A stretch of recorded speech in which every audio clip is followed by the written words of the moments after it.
And we are live. Hi, how you doing? Mike here. And I just want to welcome you to this Facebook Live. It is on the Facebook page today, so I figured out how to do it. So this is where it's going to be from now on. After it has happened live, I'll be sharing it on my Facebook, I don't know, personal page, whatever you call it, and on the other channels. So I guess LinkedIn and YouTube. So wherever you're picking this up, thank you. If you're watching it live, say hi.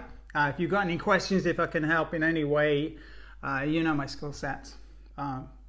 Basically presentation skills coach, trainer, speaker, helping people create online businesses, make online courses, speak to camera, that kind of thing. So if there's any way that I can help you, because I know a lot of you are now either working from home or really at the point where you know that it's going to have to happen ASAP. So if that's you and you're in a pickle, in a quandary, as I say, then if you've got any questions, if you think I might be able to help, or just have a chat, just leave a comment on the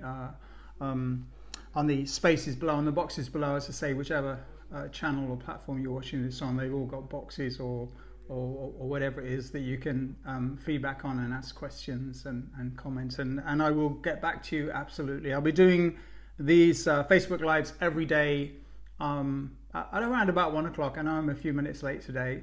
I was shopping.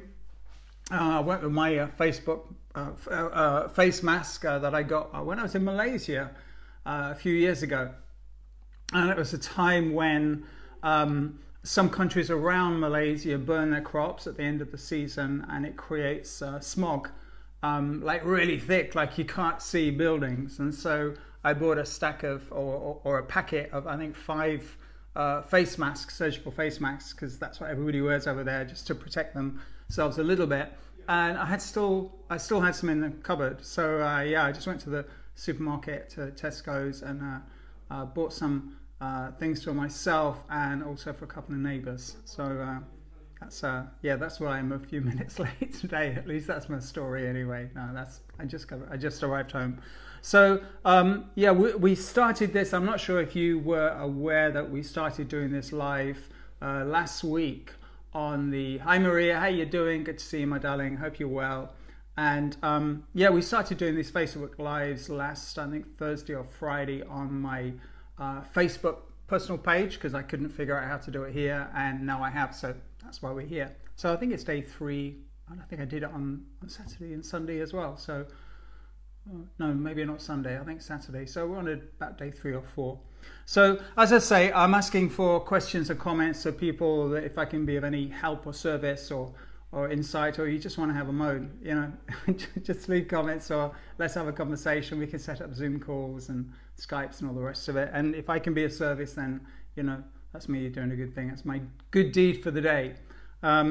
So I've had a couple of questions that were posted and messages sent to me, and I'll just jump into those. So Michael, I think Michael is over in Florida. And if you're watching us today, I know you're not live at the moment, but if you watch this on catch up, Michael, where were you? You're late, but I know it's, 8 o'clock or 9 o'clock in the morning in Florida, so I forgive you. So whenever you watch this, thank you for the question. Michael asked me, I said, what can I do to help? And his answer was, pray, or say a prayer, or could I share a prayer? And so I commented back to Michael saying that, you know, I think wherever we are, whatever we believe in, I think we're all doing our versions of praying at the moment, hoping for the best for ourselves, for others, for our family, and all the rest of it.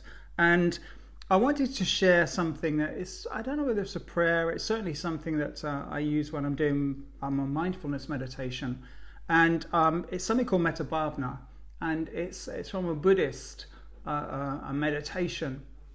And of all the meditations I know, and I know quite a lot of them now, I've been doing them for about 30 years. This is my favorite. I'm not sure you're supposed to have favorites, so I'm just being really honest. This is my favorite, and it's called the Metta Bhavana. If you translate it from the Sanskrit, it means loving kindness, and I think that's a nice idea to hold at the moment. As I say, this goes back 2,500 years, so it's not something for now, for this time, but it's something that I think is very needed at this time. So I'm not going to do the meditation with you today. If anybody wants me to do a meditation with them live online, we can dedicate a whole one of these Facebook lives, because we're going to do them every day, and do a meditation together. It'll be pretty quiet, but I'll talk you through it, and you're more than welcome. But for today, I just want to share the stages, the things that I say to myself in my head. It's not necessarily a chant, but they're phrases I say over and over and over and over and over in my head. That is from the Metta Bhavana, the loving kindness, mindfulness meditation, and it's this. May I be well. May I be happy. May I be free from suffering or pain. May I make progress. So I'll say that again. May I be well. May I be happy. May I be free from suffering or pain. May I make progress.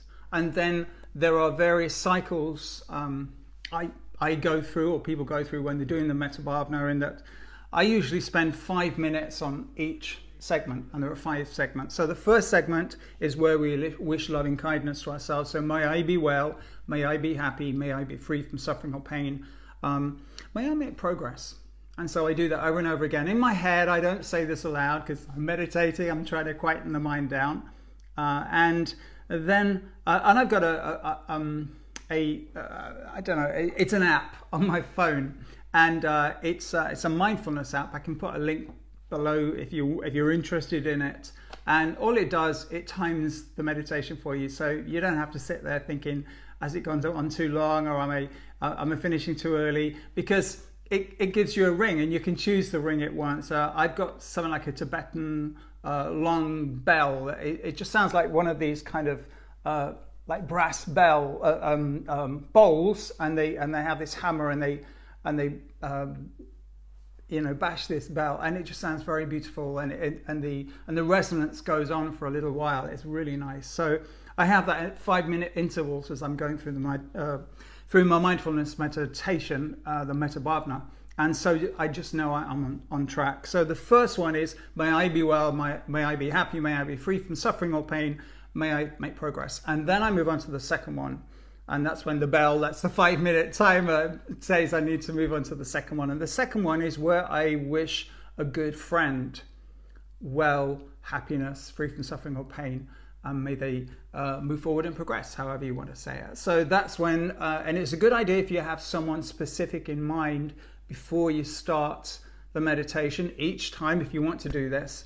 Because if you're in the meditation and then you're thinking, well, who shall I choose today? Is it going to be this person or this person? Of course, that's occupying your mind. So it is about choosing your people. I don't always remember to, but if you can choose the meditation as you're going through. Okay, Maria, I see you said yes, please. So we will do a meditation. I'm talking you through it today, but we'll do it another day, either tomorrow or whenever. So choose your day that you can be here, and we'll do a meditation together. Okay, that'd be super cool. So the second one, as I say, I choose a friend, or you choose a friend, and then you just change the wording very slightly. May you be well, may you be happy, may you be free from suffering or pain, may you make progress. And you can, if you want to, if it's a man or a woman, you can say may he or may she. It's up to you. I say you, but it's up to you. So may she be well, may she be happy, or may he be well, may he be happy. I keep it kind of, I've got a specific person, but I say the word you. So may you be happy, may you be well, may you be happy, may you be free from suffering or pain, may you make progress. And that's the second sequence. The third sequence is when, the way it's described, when I do my mindfulness meditation classes at a place called the London Buddhist Center, which I'm missing at the moment because it's closed. So it's okay, because you're meant to do this every day anyway. And the third sequence, or the third step, is where you choose a neutral person. So this is somebody you're aware of, but you're not necessarily buddies and pals. It's not a family member. It's not someone you know really well. I choose, for example, somebody maybe that works at, for example, at the local Sainsbury, or maybe at the tube station, or someone I see when I'm going to, the shop or something. So I kind of know them to maybe say hello to, or maybe I just see them regularly and I never say hello to them, but I'm aware of who they are. So that's a neutral person. I don't have any necessarily feelings for and against. I'm just aware who they are, respect who they are, but I don't know anything about them really. So that's a neutral person. And so the same sequence, and I choose the word you, but you can choose the word she or he if you want to do that as well. So the same sequence. So may you be well, may you be happy, may you be free from suffering or pain, may you make progress. And then I do it again and over and over and over while my timer is timing for 5 minutes for me. It doesn't have to be 5 minutes. It could be 2 minutes, 3 minutes, half an hour, whatever works for you. But I do 5 minutes because it's just a nice enough time just to, I find that no matter how stressed I am or how much anxiety, especially at the moment when I've seen Boris Johnson giving his daily news conferences and all the various journalists arguing about what he said and meant afterwards, my anxiety goes through the roof. And when I do this meditation, half an hour later, because if you put them all together, it's about 25 minutes, half an hour, my anxiety is way down and I'm feeling chilled again. And it just, as Steve Jobs used to say many years ago, it just works. So that's the third stage, is a neutral person. The fourth stage is when you choose someone, and again, if you can choose this person before you begin your meditation, it helps, because otherwise it occupies your mind thinking, who can you choose? So try to choose a person before. And this is someone that you don't necessarily get along with, or maybe you don't like, or you disagree with. It's not someone you have a massive strong feeling for, because that would occupy you and probably segue your mind into getting angry thinking about them. So, but someone who niggles you, who irritates you, that you don't particularly like, or that's upset you. But as I say, if you're thinking of a sliding scale of completely off the scale anger and completely neutral, this is kind of somewhere I'm thinking of maybe a 6 or a 7, something like that. So choose that person. And then when you go into that segment, and I say, I got my timer on my phone, it's the same sequence. And I keep the word you. Equally, you can choose she or he, whichever works best for you. And the sequence is the same.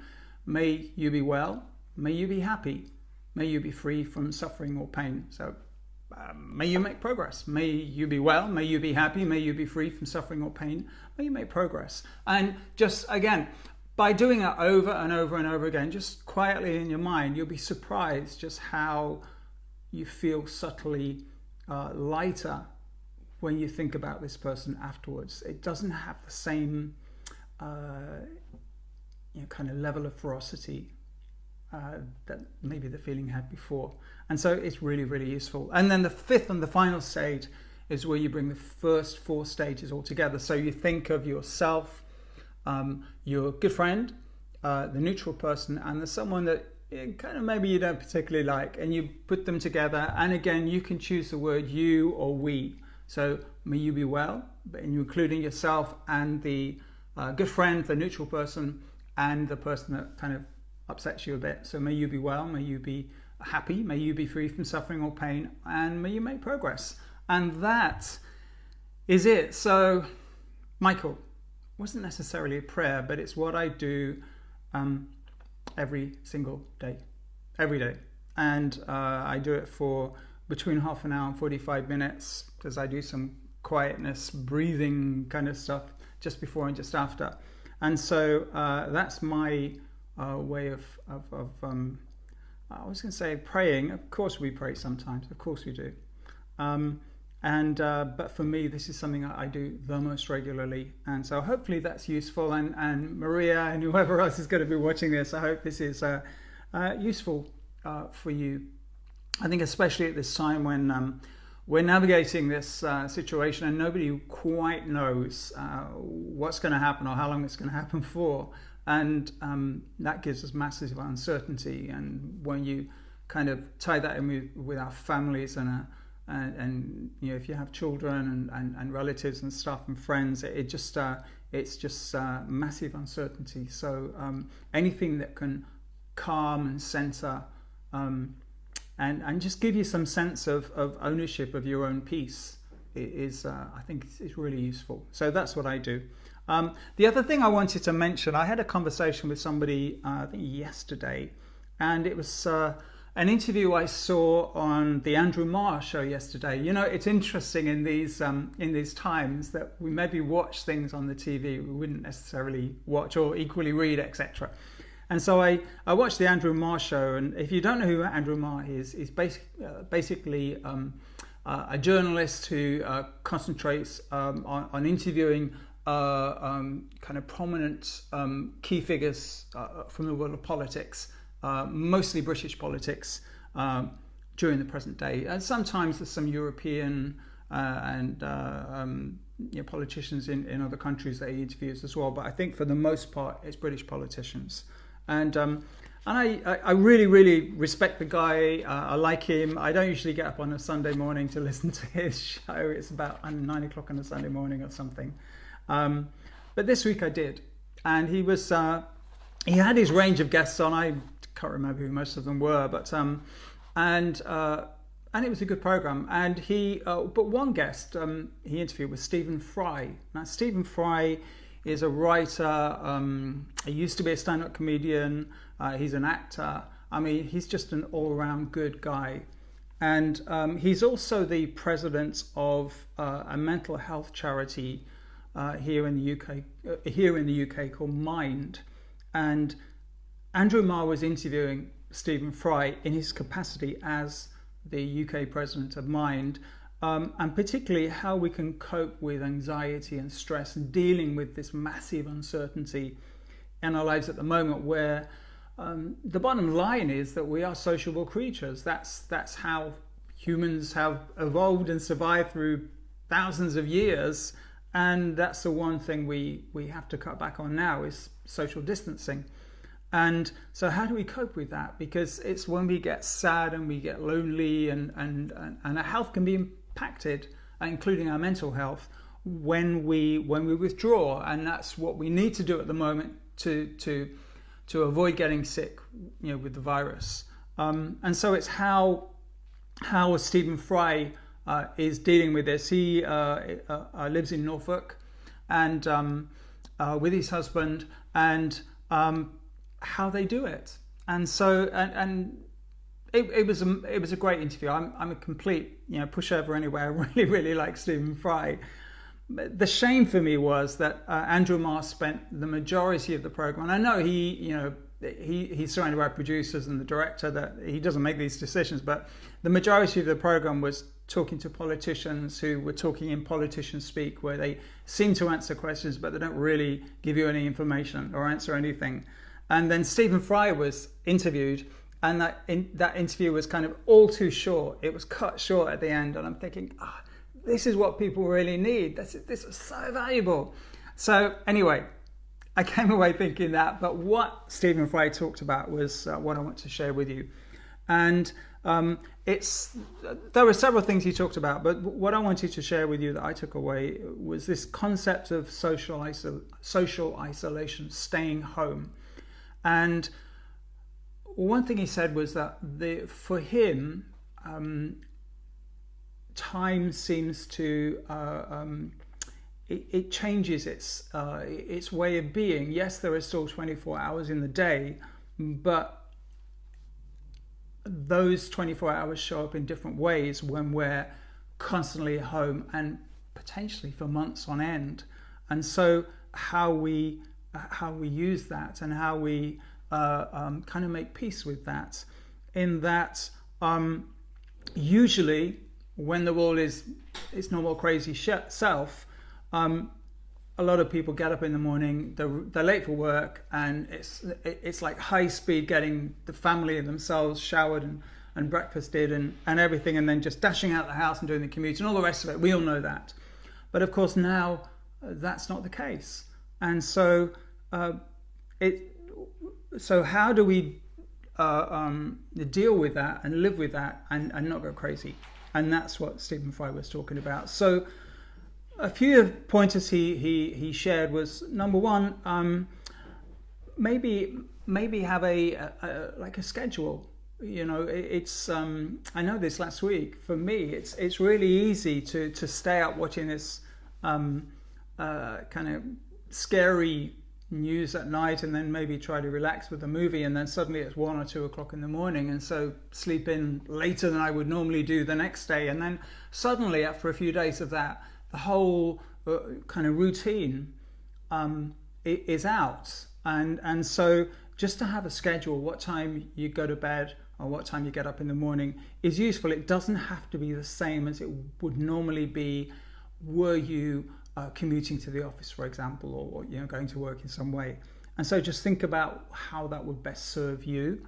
And some other things were to slow down. Some of the things that we would normally do, where we do it because we have to, and then we do it really quickly, would actually, for many of us now, we've got time to slow down and just do it real time. As far as coaches are concerned, they would say to be fully present, to be totally aware, to be awake, to be alive to what you're doing. And Stephen Fry mentioned even things like, for example, cooking. Now, I am the quickest cook in the world. I can do, for example, spaghetti bolognese from raw meat and mince and everything. I don't take anything out of jars. I can go from raw everything to on the plate, ready to eat in probably 15-20 minutes. I am the quickest. And I've got the garlics and the onions and everything else in there. I am quick. But what Stephen Fry was suggesting yesterday, that, and he shared this example, was that now when he's preparing food, he can actually prepare it all before he starts cooking. And so rather than chop an onion and in record time, and who cares how it looks, he can actually take the time to do it properly. And instead of just throwing a garlic in, he can smash it and chop it, or whatever it is he does. So he can actually do things consciously now, because time has subtly changed. And his first thing was to appreciate this new time, slow down, appreciate the little things, even things like chopping onions. I had a friend, actually a client who I'm working with at the moment, who sent an email yesterday, and she was weeding the garden yesterday, and just not considering the weeds, but it's the first time she's been out there doing that this year, and took a picture of some of the spring flowers and just sharing them with people. And again, guess what? These spring flowers and the weeds come up every spring. But this year, I think we have more of an opportunity to notice them, just to slow down and appreciate the little things. And then also the final thing that Stephen Fry was mentioning was that this is an opportunity, if there's something you've always wanted to do, it doesn't involve traveling or going out too much, but you've always wanted to do them. Guess what? This is your opportunity, whether it is learn a language, write a book, read more books, make videos, become a video vlogger, whatever you call it, which is, I guess, a version of what I'm doing. This is your opportunity to do things. There are people here in London that have formed little groups where they just reach out to older people, neighbours, people who can't necessarily or wouldn't find it so easy to go out and wrestle with all the crowds at the supermarkets to buy their groceries, and just volunteer to do that, pick up the medicines, etc. And these are many things that I think most of us have an idea that it would be a good thing to do, sort of a very kind of community-minded, spirited thing to do. But now we have time to do it. And so it was just, as I say, it was just a really, really short interview. I talked far longer about the Stephen Fry interview than actually the length of the interview. It was certainly less than 5 minutes. It was probably 3 or 4 minutes. It should have been a lot longer. The guy is dynamite. He's brilliant. And so yeah. Just to give you some ideas of things that I'm doing along those lines, I'm slowing down. Cooking, that's an obvious one for me because I'm the quickest cook in the world, and not because I throw things in the microwave. I do them. I don't use too many processed foods. I try to stay away from them. I have done for many years. But cooking from basics, from raw, I'm the quickest cook in the world. So I'm slowing down and actually being real time and appreciating the process now. I just went shopping and picked up some things for a few neighbours as well, just to help out. And I'm reading a couple of books at the moment. One called Not About Being Good. It's a practical guide to Buddhist ethics. Somebody asked me yesterday, am I a Buddhist? No, I'm not, and I'm really interested in finding out more about what makes a Buddhist, or what it actually means. We, just to think, there are temples where if you ever go on holiday to Thailand and they smell incredible with the incense and they burn their, incense and stuff, and you think that's being a Buddhist. Of course, that's just us looking through the window. There's just far more to it than that. And so I'm just finding out. And so I'm reading this book, Not About Being Good, a practical guide to Buddhist ethics by a woman called Subhadramati, and apologies if I pronounce that incorrectly. Subhadramati. I know this woman. I don't know her personally, but she's one of the teachers or instructors at the London Buddhist Centre. She's a Scottish lady, and basically when you get ordained, when you become a Buddhist, then you're given a Buddhist name, a Sanskrit name. I'm not quite sure how you say it, which is where the name comes from. And it's just an excellent book. It's a very easy read. It's not something that you have to be really deep into the concepts before it can make sense to you. And as I say, it's me just inquiring and finding out, which is why I'm reading it. I'm also reading a book by, I say reading, it's that this one is an audio book, audible.com. And it's Stephen Fry. I think it's called Mythos. It's on my phone, which is what I'm making this video on, so I can't actually look at it and tell you the absolute title because it's got a subtitle as well. But it's basically Stephen Fry telling you the old Greek legends. And if you've ever listened to Stephen Fry reading a book and narrating a book, and for example, all of the Harry Potter books were narrated by him, you'll know he's an incredible character to read. Fiction as well as factual books as well. And so that's what I'm listening to on my headphones. I'm not learning a language at the moment. Maybe I should learn English at some point. I would like to, let's see. These are changing times and weird times. For many years I've had a sprinkling of Spanish. I say a sprinkling, a very light sprinkling of Spanish, because I used to speak some Portuguese, but not enough to actually put sentences together or make sense. And so maybe this is an opportunity to do that. As well as doing all that, I'm looking at my business. I'm looking at creating a new online course. I'm going to be doing webinars. I'm doing this every day. And so not necessarily keeping myself busy, but I'm trying to make sense of this new reality. And I think that's where we all are. So that's me for today, for this Facebook Live. As I said, if you have any questions or anything you want help on, or you think I might be able to help on, just leave a comment. You'll be more than welcome. That's why I do these. They are going to be going out roughly 1 o'clock every day. I was a bit late today because I was driving back from the supermarket. But if you want to check in live, these are going to be on my Facebook page. I'll leave a link below this post if you're picking it up on YouTube or LinkedIn or whatever, and so you can come and listen live and post questions live. But equally, if you can't attend live and you just want me to answer something or share some ideas or take you through a meditation or show you how to make a video, whatever it would be, leave a comment in whichever platform you're watching this on, or message me in whichever platform you're watching on, and I will gladly do that the next day or in the sequence, because it's going to be every day. So it's sunny here in London, beautiful blue sky. It's very quiet out there when I went to the supermarket. I was worried that it was going to be crazy and like I saw in the news, and thankfully it wasn't, and that was a relief because I had to pick up some medicine and do some shopping, so I was actually really relieved.